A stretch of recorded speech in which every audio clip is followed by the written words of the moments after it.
Kõige enim müüdud naastrehvid Eestis on Hancooki rehvid. Nendest on saanud number 1 valik tänu oma erakordsele pidavusele ja testitud töökindlusele. Usaldame seda, mis on end tõestanud. Hancooki rehvid ootavad sel talvel ka sind, sest ees on külm, tuisk ja talvised teed. Rehvid24.ee, Eesti suurim rehvimüüja. Meiega püsid õigel teel. Kuku Raadios välja öeldud seisukohad ei pea ühtima Kuku Raadio seisukohtadega.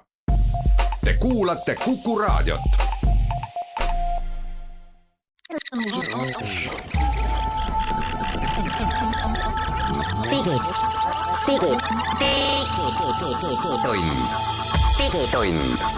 Digitunni tulevikulahendused ja 5G toob sinuni Telia. Tere head raadiokuulajad, algab Digitunni saade. Hans Lõugas ja Jan Kroonemaa on eetris ja räägime teiega nüüd järgneva natuke vähem kui tund aega sellest, mis meile tehnoloogia maailmas on põnevat tundnud viimasel nädalal ja ütlen kohe ära, et tegelikult saate sisukord on väga lühike. Et meil on ainult 2 teemat teile välja lubada, et me alustame esiteks, räägime e-hääletamisest just lõppenud nädalal. See on esimene teema. Ja teiseks me räägime eesti keele ja tehnoloogia suhetest. Me räägime sellest, milliseid suuri hüppeid on viimaste aastate jooksul teinud kõne tuvastus ja kõne süntesaatorid eestikeelsed ning tundub, et vähemasti selles osas, et arvuti saab meist aru ja arvuti oskab meile eesti keeles ilusti meiega suhelda. See on olemas, aga kuidas see kõik on juhtunud ja mis veel ei ole olemas, sellest kuuleb siis saate teises pooles ka. Digitund. Lähemegi siis oma saate teemade juurde. Ja Lähme jah. Kas ma eeldan korrektselt, Hans, et sa e-hääletasid? Tead, ma tegin kõike. Okay. Ma tegin seda nii elektroonilist kui ka käisin päris jaaskonnas. Miks nii? Kas sa muutsid viimasel hetkel meelt ja siis sa said, või oli seal keegi selja taga, vaatas, et sa hääletaksid õige inimese poolt? Just, ma kontrollisin, kas mehhanismid töötavad. Tegelikult oli puhtalt hariduslikult näidata nii-öelda järgmisele põlvkonnale, kuidas ikkagi valimised päriselt käivad, aga muidugi ma hääletasin kohe elektrooniliselt ära. Et Eesti on ikkagi maailmas ainuke riik, kus sellised üldvalimised toimuvad täiesti üle interneti ja see on nagu luksus. Mina olin välismaal ja kui see e-hääletamine algas ja tegin silmad lahti hommikul, vaatasin, näe valimised, võtsin arvuti ja hääletasin ära, kõik töötas, panin arvuti kinni, läksin kohvi jooma. Ja siis hiljem hakkasin suure üllatusega lugema, et mis kõik seekordset e-valimistega toimus ja eks meie tänane esimene pool saadet ka väga palju sellele keskendub, et kui palju väikseid asju saab minna valesti ja kui õudne see lõpp-pilt tegelikult on, aga alustame siis positiivselt, tuli rekord jälle, jah?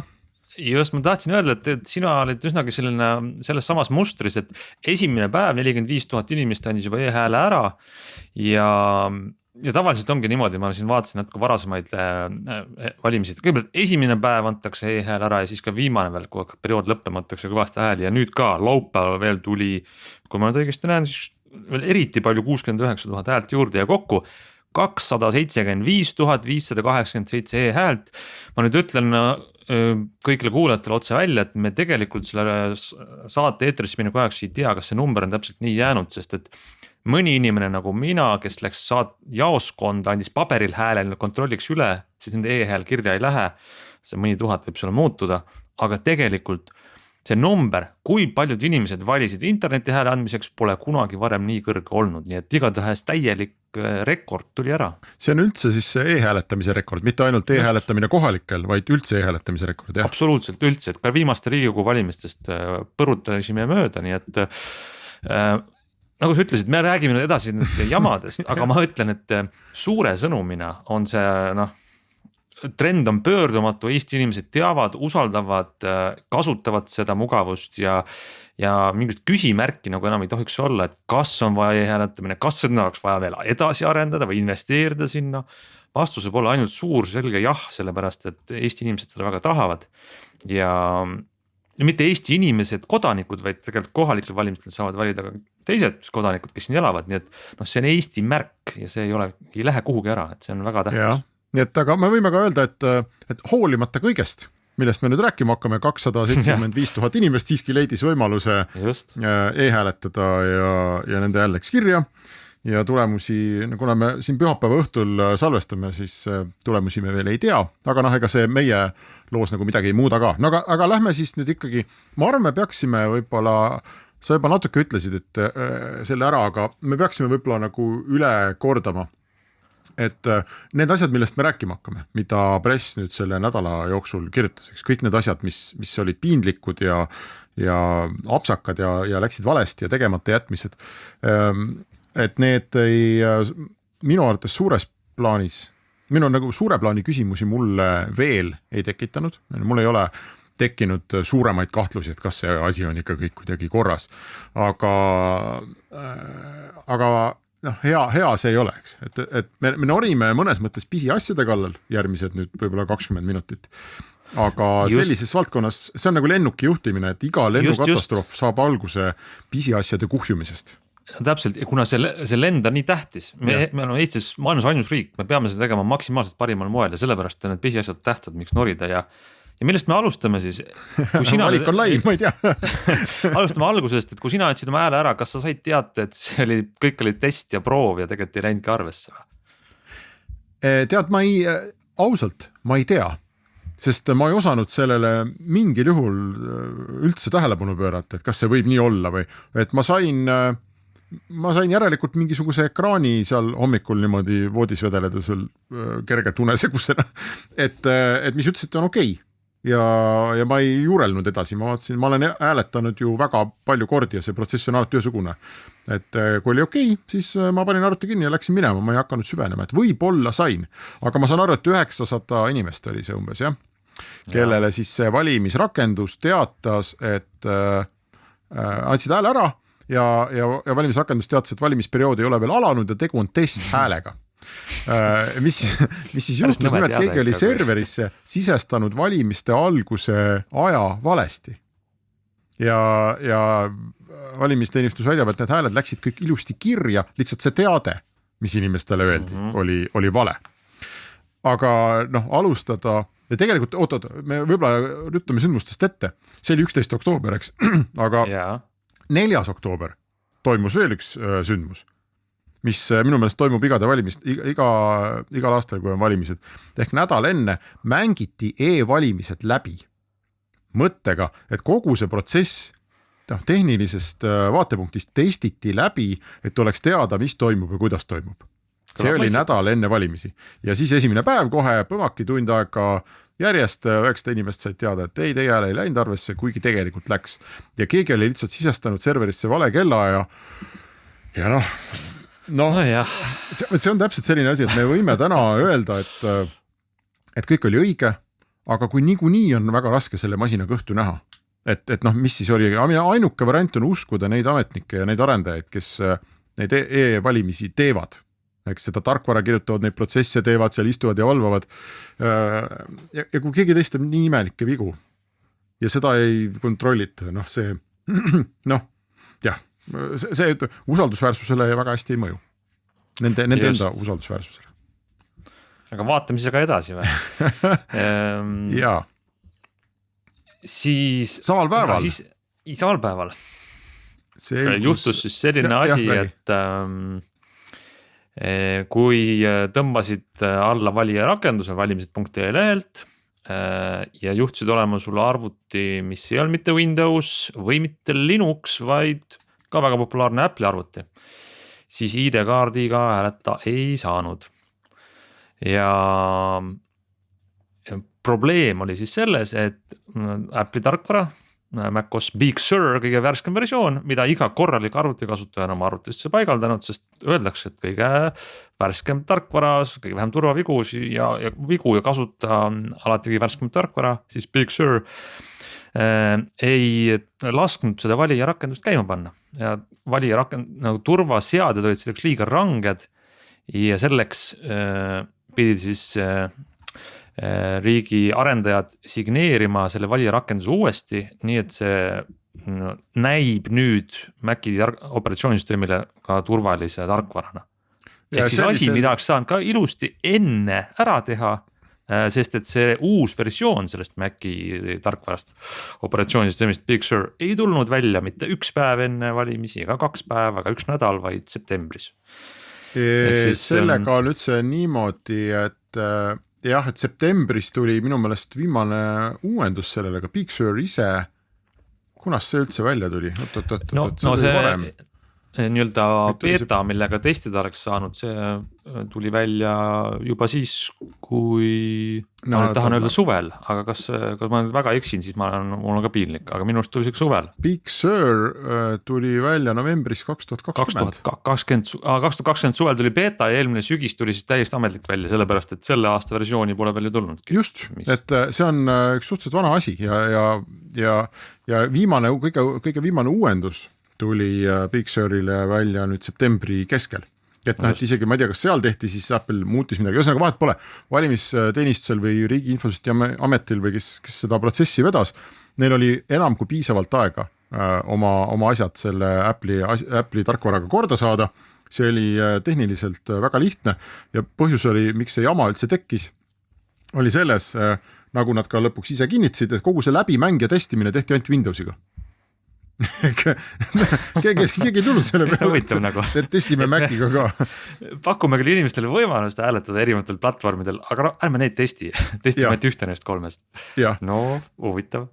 Ja siis oli ka veel mingisugune probleem, et mingi järjekordne väga huvitav asi, et kui sa laed, valimist käivad teatavasti niimoodi, et mitte, et sa ei lähe mingile veebilehele ja vajuta nuppu, vaid sa lähed ühele veebilehele ja laed sealt alla valimiste programmi, mille sa pead siis oma arvutis käivitama. Ja natuke IT-tehniline asi, aga selleks, et kontrollida, et sa nüüd said just selle programmi ja et keegi nüüd vahepeal, kui see programm oli serverist sinu poole teel, ei asendanud seda ära mingisuguse enda versiooniga sellest, mis on häkitud ja ebaturvaline. Selleks on olemas sellised hästi pikad tähenumbriadad kontrollkoodid. Et sa laed selle faili alla ja siis teatav selline funktsioon, mida sinu arvuti arvutab seda faili bitti ja baite vaadates, see tulemus peab ühtima siis selle numbriadaga, mis on valimiste veebilehel. Ja need inimesed, kes, ma arvan, et seda praktiliselt ju mitte keegi ei kasuta, aga IT-inimestele, kes on huvitatud sellest, on see väga levinud ülihea tööriist kontrollimaks, eks, et kõik on õige. Ja seda ei olnud võimalik teha. Sellepärast, et sisuliselt need numbrid ei klappinud ja igaüks, kes seda soovis teha, vaatas, et mis see valijarakendus, mis ta valimiste lehelt sai. Ei ole ametlik, ei ole korrektne. Ei ole korrektne, kas seda on keegi jutumärkides tuuninud, midagi muutnud, siis hoopis mingi muu tarkvara valijarakenduse nime all sul arvutuses sokutanud. Pärast tuli välja, et ei, et see lihtsalt oli väike administratiivne probleem. Aga mida sa kirjeldasid just, on asi, mida 0,1% valijatest teeb, aga see on see 0,1% valijatest, kes tahavad väga veenduda, et see elektrooniline hääletamine on turvaline ja just nendele see siis jäi tegemata lühikese aja jooksul küll õnneks, et see viga parandati ära. Ja, aga põhjus oli jällegi, eks ole, mitte üldse kuidagi IT-tehniline, vaid põhjus oli selles, et see inimene, kes pidi seda kontrollnumbrit signeerima, tegi seda hiljem. Ta lihtsalt tegi pärast seda, kui ta oleks pidanud tegema. Ja miks ta seda niimoodi tegi, me ei tea, aga jällegi täitsa uskumatu protseduuriline möödalaskmine. Ma kujutan ette, kui me kõiki neid asju vaatame, eks, paneme ühe veel, paneme selle tõlke asja ka äkki siia juurde või? Tõlkeasi on kõige absurdsem, kuna sellest sai pärast ka ühe partei poliitiline selline väike asi, mida kasutada, siis räägime ära, et teeme pausi muide, ma vaatan kella, teeme pausi ja siis lähme tõlkeasja juurde.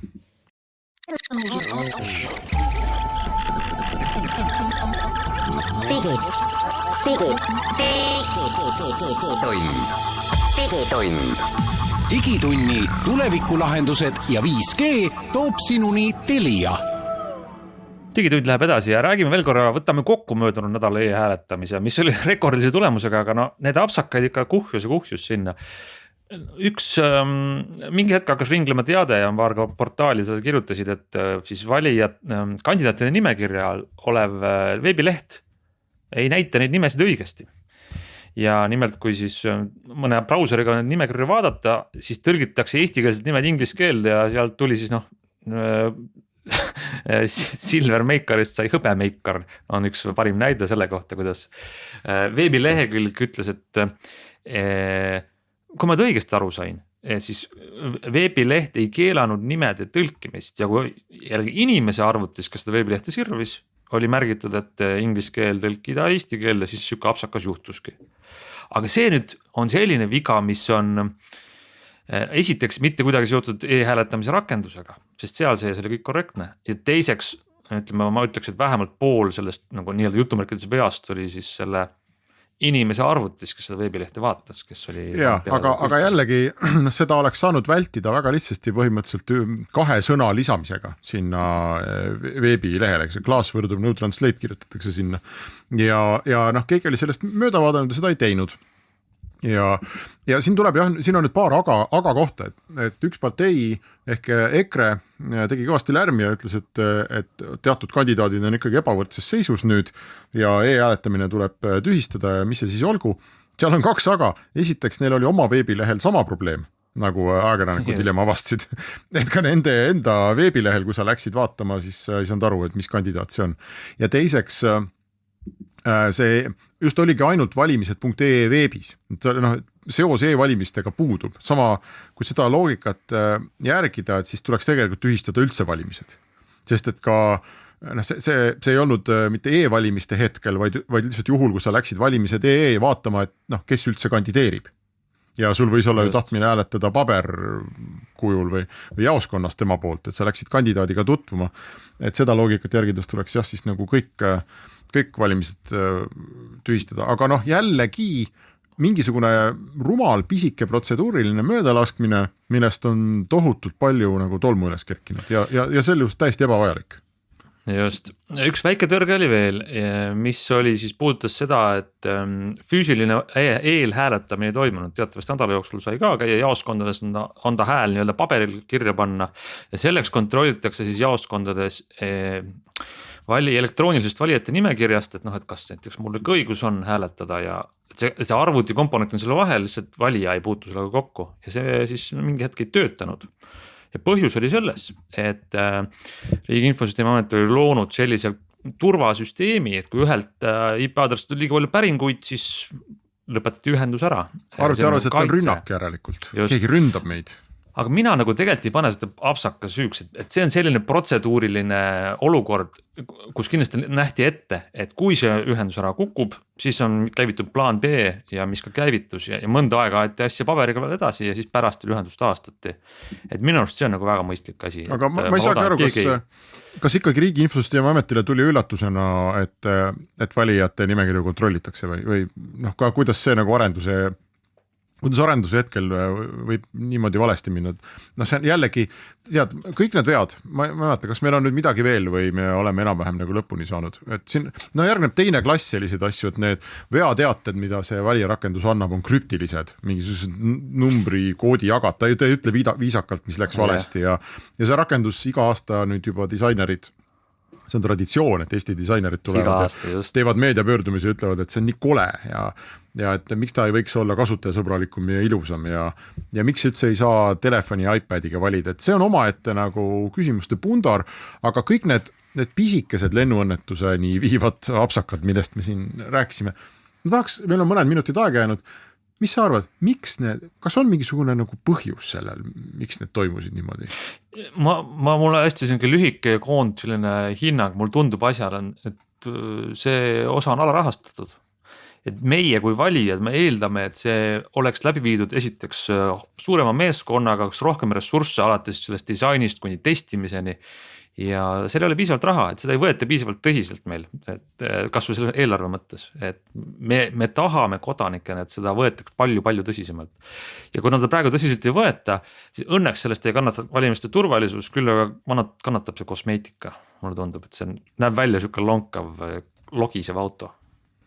Jah, mul ju vahepeal tekkis lausa paranoiline tunne, et huvitav, kas vaata, riigiametnike ja poliitikute vahel on käinud tänavu, ja küllap varem ka, aga tänavu eriti teravalt selline nagu köievedu, et kas riigi IT saab raha juurde või ei saa. Igasugused mingid augud ja probleemid, mis meil siin tulid, et need on nagu väga teravalt osutanud sellele, et need hooldus, kogu see kõikide üles ehitatud süsteemide hooldus on olnud krooniliselt alarahastatud ja need ei ole saanud kaasajastada.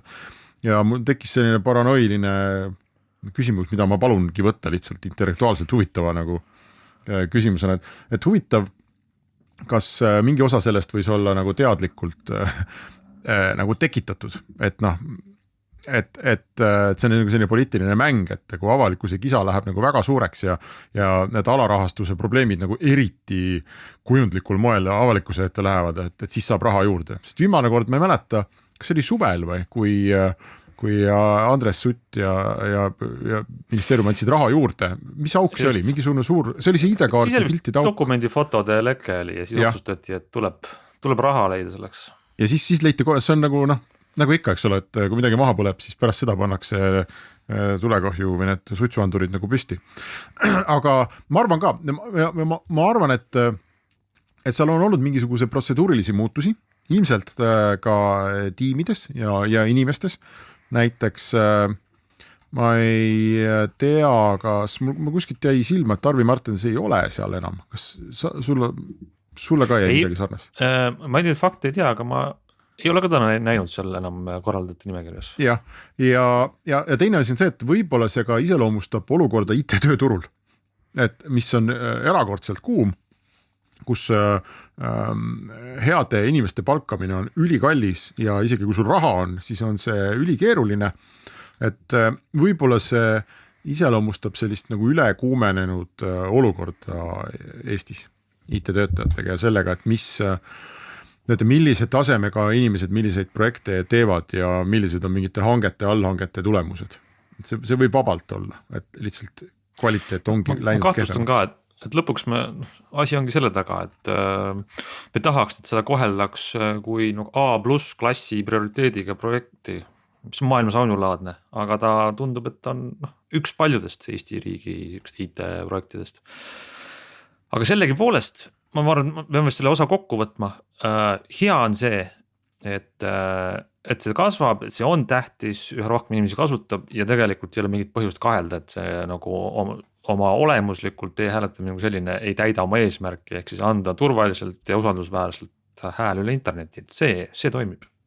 Aga kujutame nüüd ette, kui näiteks kui Alar Karist valiti presidendiks ja Riigikogu ees käis see väga pingeline see häälte lugemine. Vaata, kus oli, üks ametnik tõstis neid pabereid, Alar Karis. Nii, kui ta nüüd seal, selle käigus, sa vaatad, eks ole, ja oleks ilmnenud, et ma ei tea, et mingid paberid on maha kukkunud laua või ununenud portfelli ja siis tuleb keegi ütleb, et oota, siin olid ju veel mingid. Vabandust, jah, ma neid jäid enne sinna teise laua nurga peale, kuule, sorry, et loeme need ka. Et sellised asju lihtsalt ei saa juhtuda selliste protseduuride käigus. Just. Ja teine asi, jube raske on kogu ülejäänud maailmale nagu eeskuju näidata, et olla see superstar, keda kõik tulevad vaatama, kui endal asjad nagu ei ole perfektsed. Nii et loodame, ma ei tea, kas selleks on raha vaja, ma isegi arvan, et võib-olla ei ole raha vaja selleks, et olla hoolsam.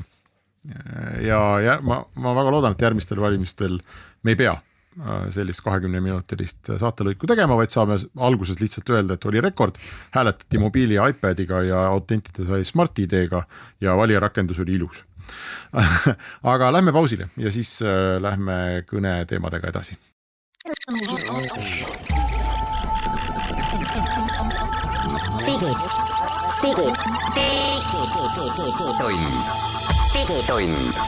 Digitunni tulevikulahendused ja 5G toob sinuni Telia. No nii, head kuulajad, digitund jätkub nüüd meil 2 külalisega stuudios ja me räägime sellest, kas arvutid saavad aru, mida me räägime ja vastupidi, kas arvutid õpivad äkki koos meiega rääkima siin saates või omavahel, räägime eesti keelest, räägime kõnest ja kellest, kuidas arvutid sellest aru saavad.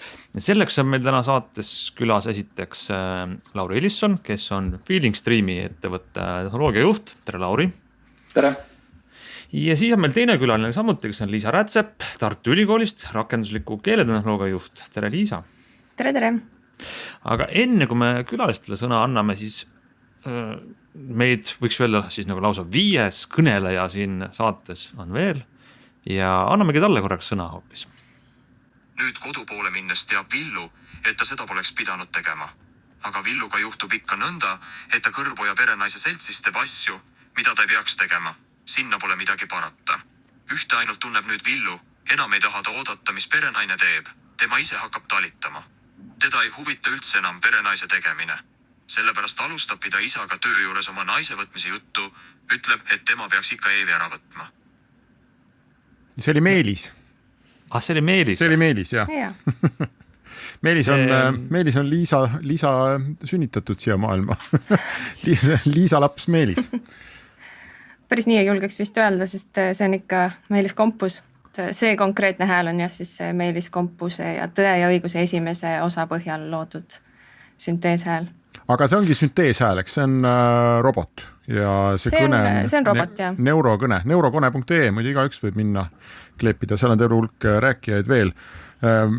Mis asi, me räägime siis täna kõne eestikeelsest, kõne sünteesimisest ja kõne tuvastusest, sest need mõlemad asjad on minu arvates teinud viimastel aastatel väga suure hüppe edasi ja nagu te kuulsite, et minul oleks küll raske aru saada, kui ma kuulaksin, et kas see on inimene või mitte inimene.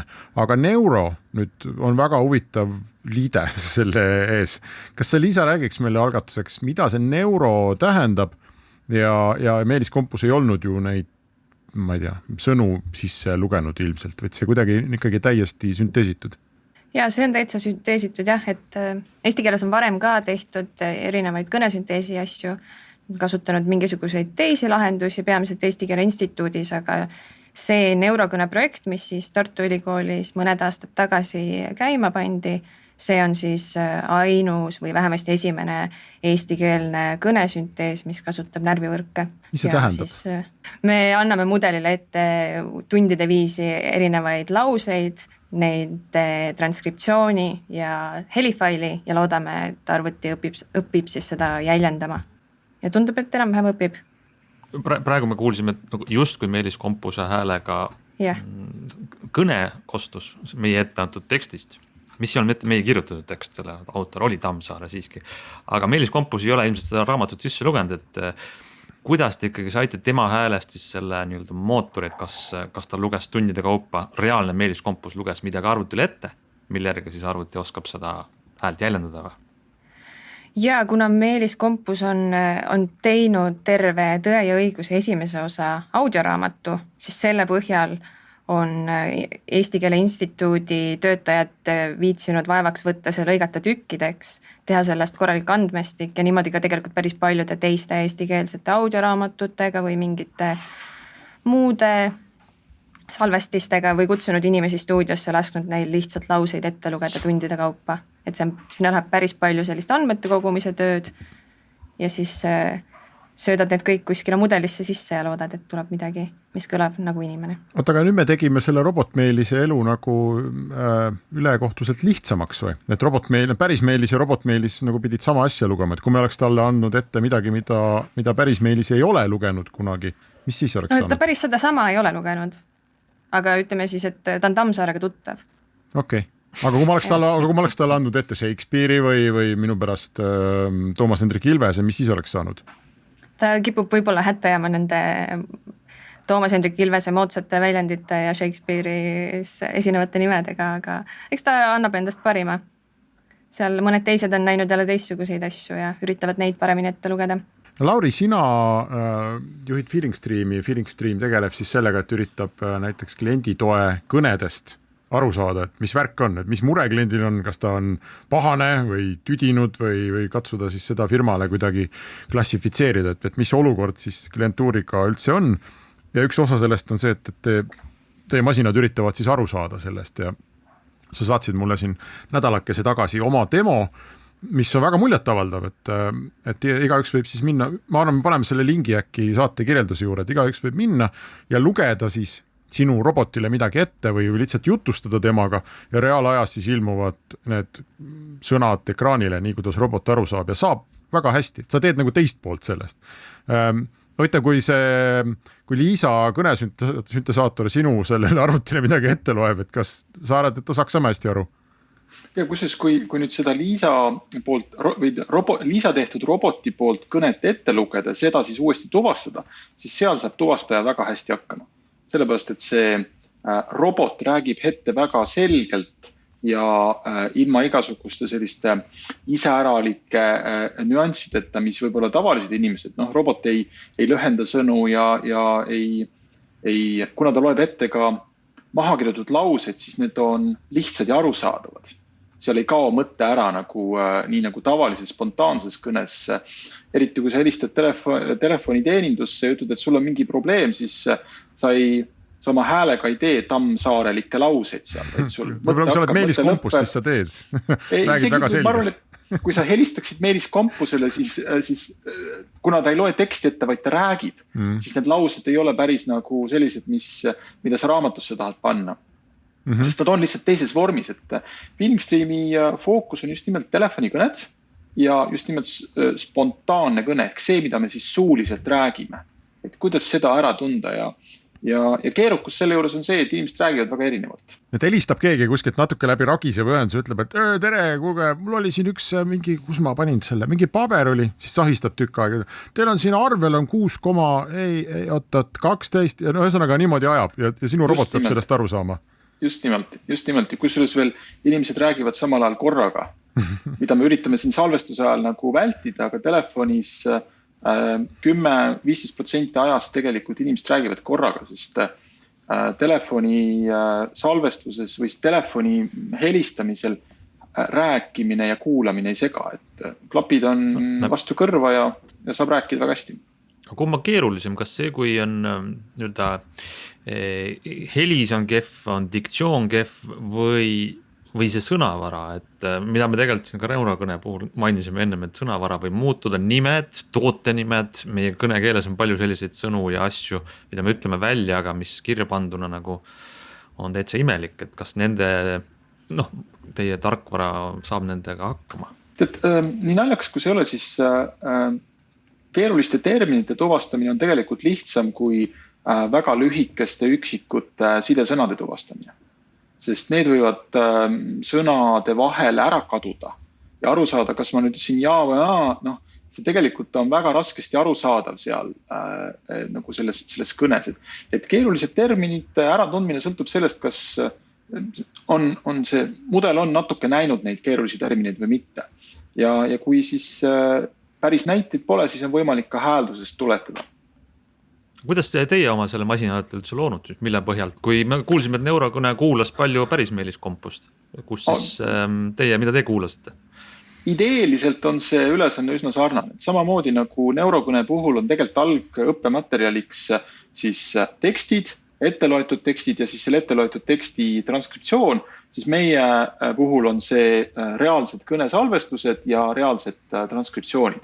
Ja siis suur hulk etappe selleks, et tegelikult sellest akustilisest kõlast saada need sõnad, need laused ja muuhulgas panna ka kirjavahemärgid ja suured tähed. Ma ei taha teid nüüd kuidagi vastandada või ühte teist pisendada, aga kas selles maailmas, kus te mõlemad tegutsete, kas on mingi universaalselt nagu teada, et üks või teine pool on keerulisem? Ehk kas nagu arvuti rääkima panna või arvuti kuulama panna, on see kokku lepitud või on ikkagi tegelikult mõlemad kuidagi ühtviisi keerulised? Liisa, mis sa arvad? No seal on vast erinevad väljakutsed. Ma ei ole ise kõnetuvastusega nii lähedalt tegelenud, aga eks seal on natuke teistsugused väljakutsed, et võib-olla kõnetuvastus on hetkel natukene laialdasemalt kasutatav asi või vähemasti inimesed tunnevad selle suunas nagu päris palju huvi. Et ma ei tea, võib-olla Lauril on mingisugune suur arvamus selle kohta. Ma arvan, et see on niimoodi, et meie ootus on, et mõlemad pooled on väga heal tasemel ja väga heal tasemel on juba mõlemal ülesandel väga suured väljakutsed. Et neuro etteloetava puhul on see, et see ikkagi ei ole päris nagu inimese hääl. Kõnetuvastuse puhul on see, et näed, väikselt neid asju ta ei tundnud ära, et tegelikult niimoodi on ka võib öelda. Et selles mõttes need on mõlemad tegelikult keerulised valdkonnad. Küsimus on, mis tasemel me ütleme, et see on hea. Teeme siia väikse pausi ja siis räägime meie omavahel, inimeste vahel edasi.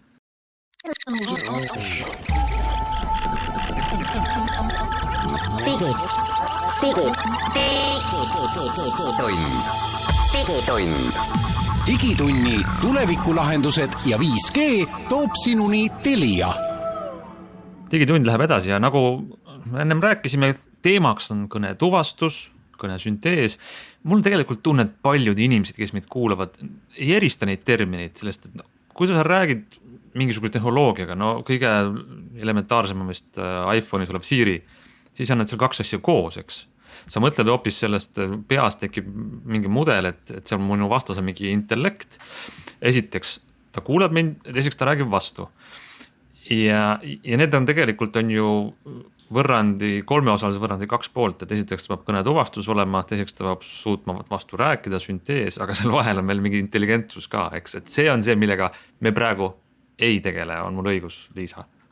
No nende asjade raames küll mitte ja eks eesti keele jaoks väga palju selliseid ei ole. Aga tegelikult mis nüüd huvitab, ongi teie rääkides see, et näiteks see neurokõne projekt, kuidas me ette kujutada, mis on selle nagu praktiline väljend, et kuidas ja mis puhul me saaks seda tööle panna või sellest kasu lõigata, et nüüd arvuti oskab päris hästi eesti keelt rääkida? No siin on päris erinevaid kasutusvaldkondi, et üks koht, kus seda täna juba päris palju, mitte võib-olla seda konkreetset rakendust, aga kus kõnesüntees on väga hädavajalik komponent, on vaegnägijate jaoks, kelle jaoks see ongi peamine moodus midagi lugeda, aga samas ka lihtsalt mugavusest uudiseid, raamatuid kuulata, võib-olla lootuseski, et saame nende assistentidega rääkida või lasta endale mugavamalt näiteks subtiitrid televisioonis ette lugeda või neid kasutusvaldkondi on päris palju.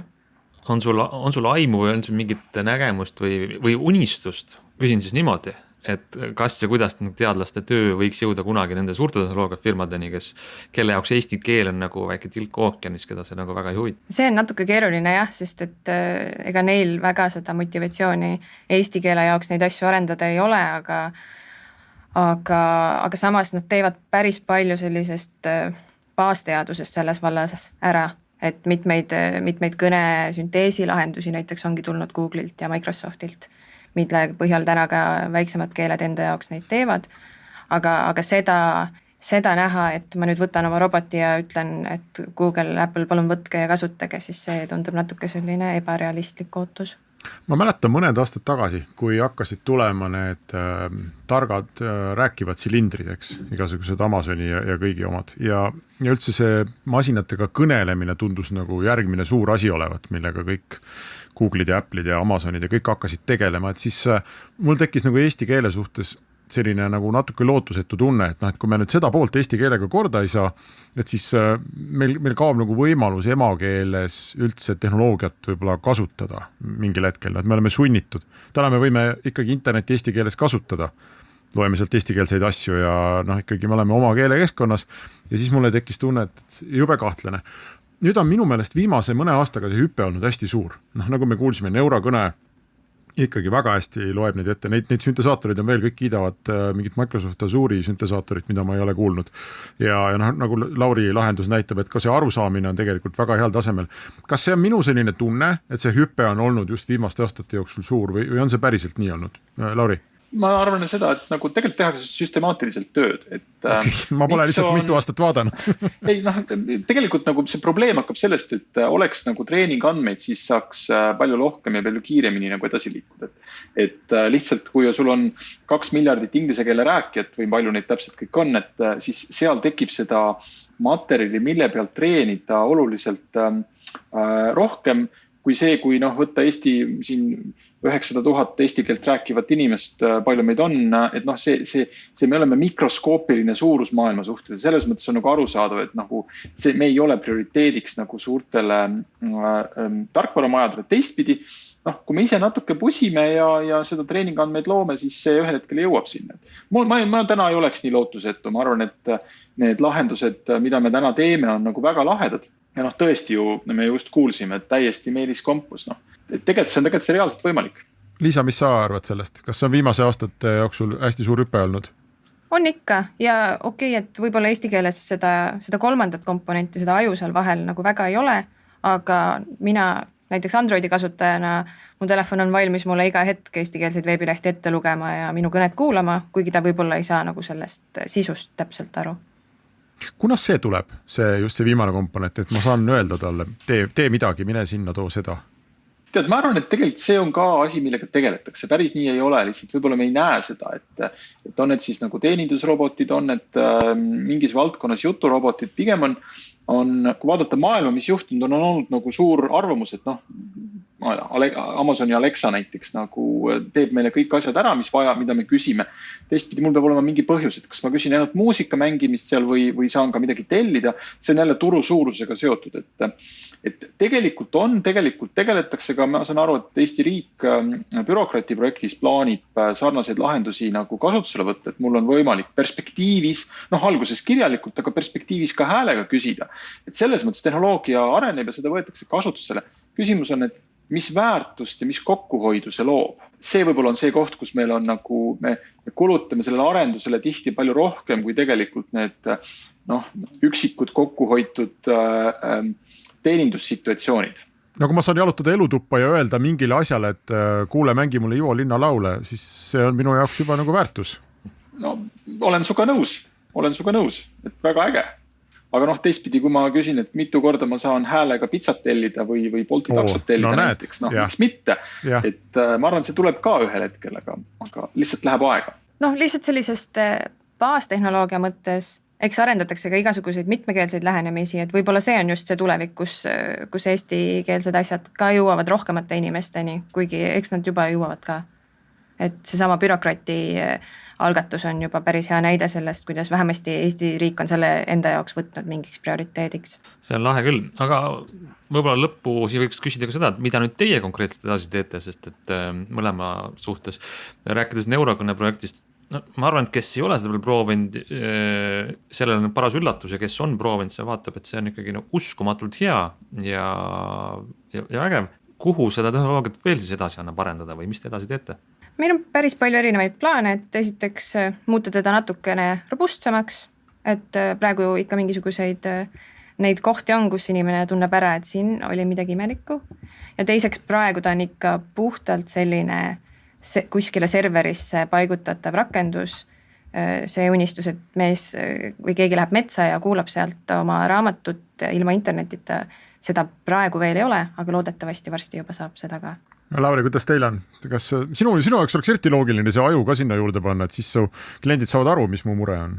Absoluutselt, see on üks valdkond, millega me tegeleme, aga mis on veel on see, et meie nagu vaateväljas ei ole ainult eesti keel, vaid tegelikult kõik piirkonnakeeled, alates Eestis räägitavast vene keelest, mis muide ei ole päris vene keel, vaid on kohalik dialekt. Ja sealt edasi minnes näiteks soome keelega, et meil on olemas ka väga heal tasemel soome keele, spontaanse keele tuvastaja, rootsi keel, norra keel, taani keel, et tegelikult omades ühte fookusteemal, kuidas aru saada, mis kliendid räägivad klienditeeninduses ja nüüd laiendades neid keeli on võimalik meil seda teenuse nagu geograafilist piirkonda oluliselt suuremaks saada kui ainult nagu Eesti. Nii et ükskõik kellega rääkides siis on teada, et vahepeal keegi masin transkribeerib vaikselt ja teeb sellest üks kokkuvõtte. Ja teeb väga heal tasemel seda. Selge.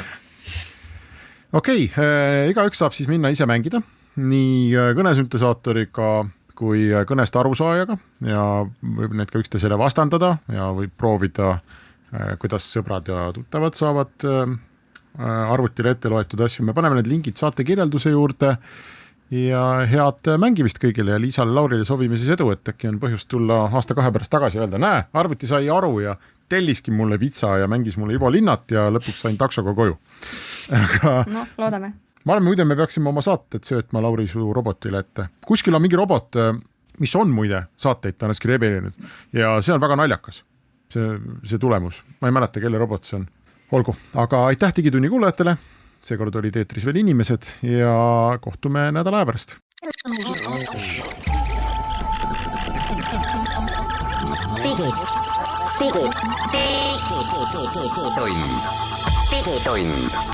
Digitunni tulevikulahendused ja 5G toob sinuni Telia.